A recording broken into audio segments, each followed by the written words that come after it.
On est retombé dans la peur extrême sur le Fear and Greed Index et on est vraiment dans des montagnes russes en ce moment. Mais dans ce genre de période, eh bien, il faut prendre du recul pour essayer de comprendre où on se situe.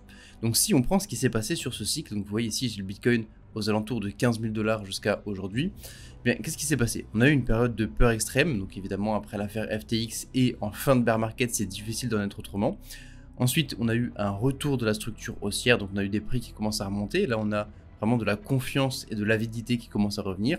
On fait notre bonhomme de chemin, si je puis dire. On a un premier retracement qui nous replonge dans la peur, mais on continue à monter. On voit vraiment de l'euphorie qui commence à arriver quand on vient chercher les 45 000 $. On continue et on va chercher finalement les anciens ATH. Et donc là, on a forcément une grosse zone d'avidité. On a vraiment des to the moon, puisque forcément, les anciens ATH, c'est une zone extrêmement importante psychologiquement, puisque une fois qu'on a cassé les anciens ATH, on se dit qu'il n'y a plus rien qui nous retient pour aller en haut et que ça va aller to the moon. Bien sûr, ça ne se passe pas comme ça. Ce sont des zones clés avec beaucoup de volume, d'échanges, de prise de profit, de prise de position, etc. Bref, la conséquence de tout ça, c'est qu'on va latéraliser. Quand on latéralise longtemps, et bien forcément les gens se désintéressent, ne comprennent pas pourquoi ça n'explose plus d'un coup. Et on finit par arriver sur des périodes de peur extrême, alors qu'on est sur un Bitcoin qui a quand même fait un x3, même plus, et bien depuis le début du cycle. Donc bref, les gens pensent que ce bull run est fini puisqu'on a déjà cassé les ATH. Et une fois qu'on a bien lessivé tout le monde, vous voyez, je vais zoomer ici, qu'on a atteint ces périodes de capitulation, eh bien, qu'est-ce qui va se passer? On va pouvoir repartir et aller chercher une nouvelle zone. Et donc, qu'est-ce qui se passe? On arrive aux 100 000, nouvelle zone psychologique clé. Et là, ce que vous devez comprendre, c'est qu'on a exactement le même scénario qui est en train de se dessiner ici que on avait ici.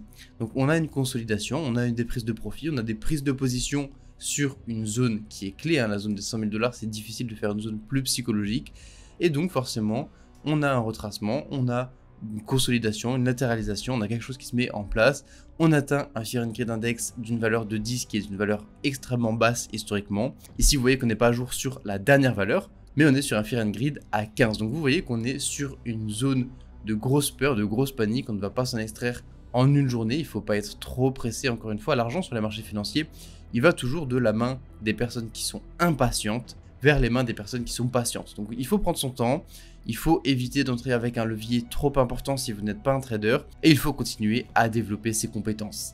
C'est parti. Bonjour à toutes et à tous et bienvenue sur ce morning. Ici Zephyr et on se retrouve pour votre rendez-vous quotidien matinal avec un tour des dernières actus et ensuite on ira retrouver Apollo pour faire un tour sur les graphes. On va commencer avec la liquidation, on a passé le milliard de liquidation sur les dernières 24 heures, on a vraiment eu une hausse phénoménale de XRP, ADA, Cardano avec cette annonce de Trump. Et on a eu assez rapidement après un retracement. On est venu ravaler tous les longs qui sont venus se positionner à levier sur le marché par FOMO. Et donc ici, on a presque 1 milliard rien qu'avec les longs only sur 24 heures. Donc vous voyez, dans les périodes de haute volatilité, dans les périodes où on n'est pas encore en phase vraiment très verticale de bull run, il faut éviter le levier, il faut continuer d'accumuler ses positions spot, continuer de renforcer de plus en plus. Surtout si vous n'avez pas les compétences nécessaires en analyse technique que vous pouvez bien sûr développer aux côtés d'Apollo. On continue avec une nouvelle qui est extrêmement importante et je suis surpris parce que je n'ai pas entendu énormément parler, mais on a le système de paiement interbancaire de la Banque Centrale Européenne qui a été down pendant plusieurs heures. Donc on a quand même l'institution financière la plus importante d'Europe qui a cessé de fonctionner pendant quelques heures. Je veux dire, on en fait tout un drame quand il y a Solana qui bloque pendant une heure parce que Jean-Michel n'a pas pu acheter ses mêmes coins. Et là, on a vraiment un système de paiement interbancaire qui est down au dernier jour du mois de février. Et la question qui se soulève pour les personnes qui sont dans la crypto, c'est pourquoi ce genre de choses n'est pas décentralisé? Pourquoi? Parce que ça n'aurait pas été possible avec un serveur décentralisé, ça n'aurait pas été possible avec Bitcoin, ce n'est pas possible avec Ethereum. Alors encore une fois, la probabilité n'est pas nulle.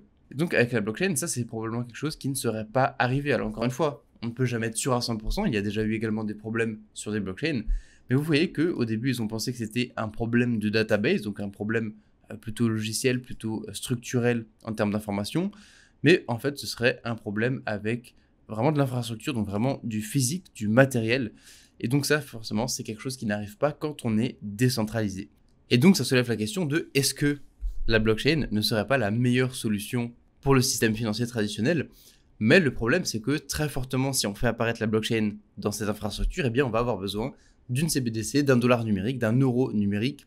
Et ça, on a déjà évoqué ensemble le fait que ça avait des aspects positifs, mais également des aspects négatifs. Et donc ça m'intéresse. Prenez 5 secondes, les Taurus. Dites-moi dans les commentaires si vous pensez qu'on va avoir une intégration de la blockchain dans les systèmes financiers.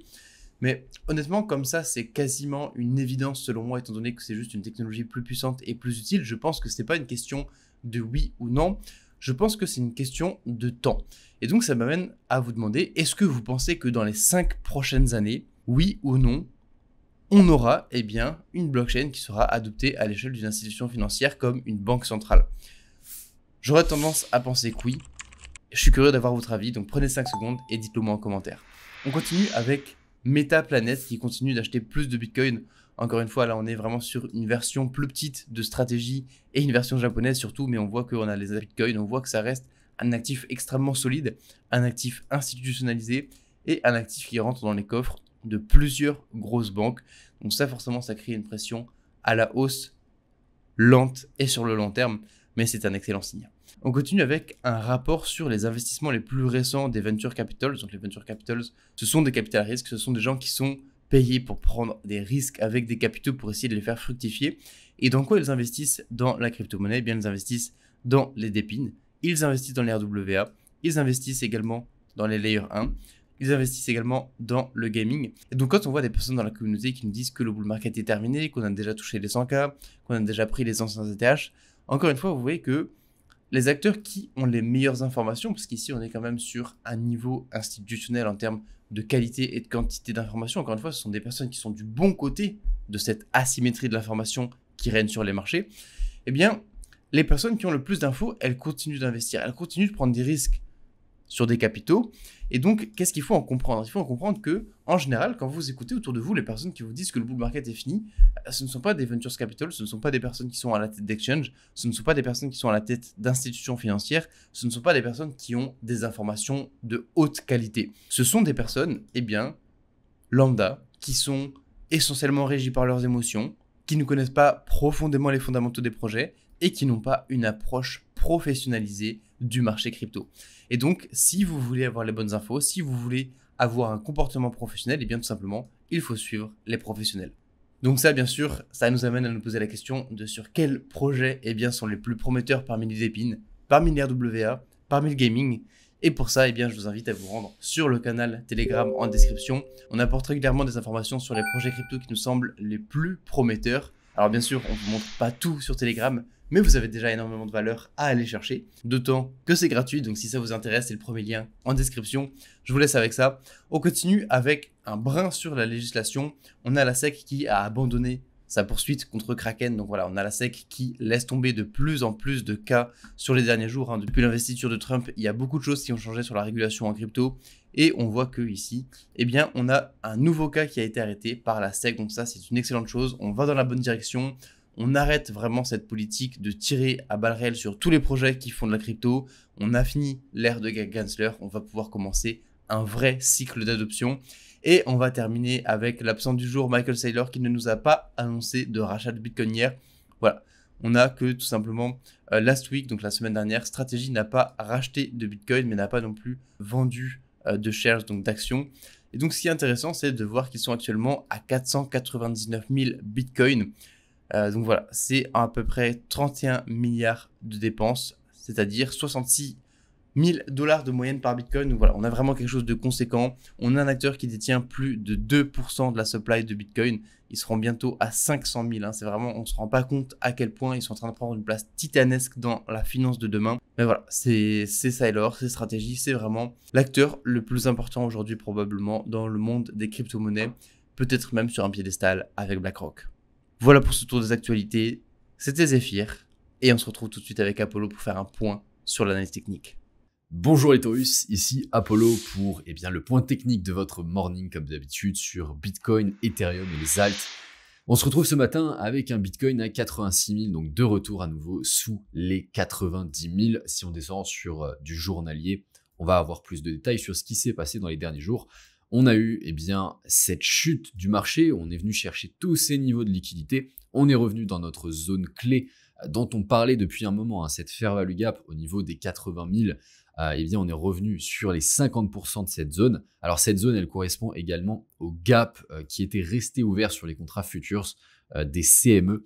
Donc on est venu retester cette zone et on a eu ce mouvement haussier quasiment immédiat. On est venu ravaler le dernier mouvement baissier. On s'est arrêté bien tout pile sur cette trendline et on vient tout juste bien sur la journée d'hier de revenir en zone discount de ce dernier mouvement entre ce point bas et ce point haut. Alors, je pense sincèrement qu'on a de fortes probabilités de consolider dans cette zone un certain temps pour ensuite venir casser cette trendline et repartir sur des nouveaux plus hauts. Alors, évidemment, on n'est pas à l'abri de refaire un plus bas, puisque ça, c'est pareil, c'est un scénario que je vous partageais. On a la zone de l'ancienne ATH qui se trouve sur la zone des 70 000 avec également toute cette phase de consolidation. Ce n'est absolument pas exclu de revenir dans cette zone, prendre appui sur la trendline cyclique pour ensuite repartir sur des plus hauts. Alors, j'ai pas forcément dessiné bien le scénario, mais vous comprenez l'idée. Ça pourrait prendre un certain temps. Maintenant, je pense que le scénario le plus probable que l'on a actuellement, c'est d'avoir un point bas qui se soit formé sur ces niveaux-ci. Avant de faire le point sur Ethereum, les Taurus, je vous coupe 5 secondes. C'est vraiment important que vous puissiez récupérer toute la valeur que je vous apporte sur la partie trading au quotidien. Ça se passe directement dans le canal Telegram Trading. On y aborde énormément d'aspects hyper importants du trading, l'analyse technique, la gestion de capital, le management, les marchés financiers de manière générale, les datas. Tous ces aspects qui vous permettent de vous professionnaliser dans votre trading et de passer au next step pour vraiment faire de l'argent de manière durable et pérenne sur les marchés financiers. Allez-y, foncez, c'est totalement gratuit. Vous trouverez le lien en description de la vidéo. Revenons-en à notre Ethereum. Si on fait le bilan sur ce qui s'est passé la semaine dernière, on a eu évidemment cette chute du marché. On a été chercher la liquidité sur ces points bas. On est revenu sur notre zone de confluence, vous voyez, entre la trendline cyclique qui se trouve juste ici et la zone d'order block que l'on avait tracée depuis un moment. Vous voyez que cette zone, elle est extrêmement travaillée depuis le mois de janvier 2024 et on est en train tout simplement de la retravailler. Sur ce début de semaine, on a créé un gap d'ouverture qu'on est venu combler à 100% avant de revenir sur la journée d'hier. Si on va en journalier, on va mieux s'en rendre compte. On est venu ravaler le dernier mouvement haussier et on est revenu à l'extrême finalement sur ces points bas. On garde en tête que, vous voyez ici, on a des equal lows qu'on n'est pas allé chercher. Donc, ça serait assez facile finalement de venir puiser dans cette liquidité. C'est pas du tout exclu de venir mécher sur cette zone avant de repartir dans l'autre sens, mais c'est pas obligatoire non plus. Quoi qu'il en soit, vous voyez bien qu'on se trouve vraiment sur une zone extrêmement pertinente pour ce cycle. Je pense sincèrement qu'on peut repartir sur des nouveaux plus hauts à partir de cette zone clé. Et on va terminer avec le market cap des alts hors top 10. Donc toujours aussi magnifique ce graphique, vous le savez, ça fait un moment qu'on en parle. On est dans notre zone clé au niveau de l'order block qui est ici. On est revenu combler à 100% la fair value gap weekly qui est à l'extrême de la dernière structure haussière entre ce point bas et ce point haut. Et on a également notre trendline cyclique qu'on est en train de retravailler sur ces niveaux. Alors, vous voyez que sur ces dernières semaines, on est resté à l'intérieur du range de la semaine du 3 février. Donc, entre le point bas au niveau du trait rouge et entre le point haut au niveau du trait vert. Donc, il est temps de rouvrir la compétition entre les rouges et les verts dans les commentaires, les Taurus.